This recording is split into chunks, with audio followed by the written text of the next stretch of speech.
大家好，我係 Doctor Shan，歡迎嚟到我嘅 channel。咁有人話去做動脈根一啲都唔痛，個醫生真係好。亦都有人話自己做動脈根治療嘅時候痛到攞命，到底點解呢？呢種疼痛嘅差異到底係同咩有關呢？係麻藥嘅問題，定係醫生手法嘅問題，又或者係自己牙齒嘅問題呢？當然，麻藥只係其中一個原因，佢只係好細嘅一部分。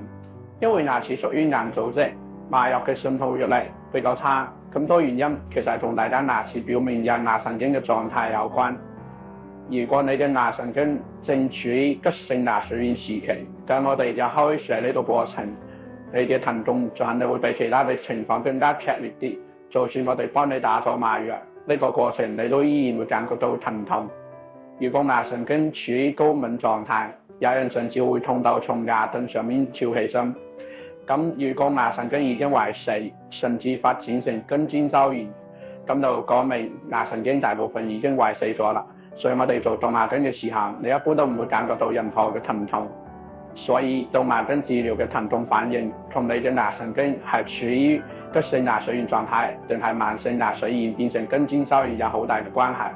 當然啦，絕對唔係為咗少少嘅疼痛，仲硬係要將急性期捱過去，因為呢個過程好漫長，而且好痛苦，仲好有可能會令到根尖周炎擴大得更加犀利，仲有機會影響到旁邊嘅牙齒。所以牙痛就一定要及早去處理。關注我，好你嘅口腔健康。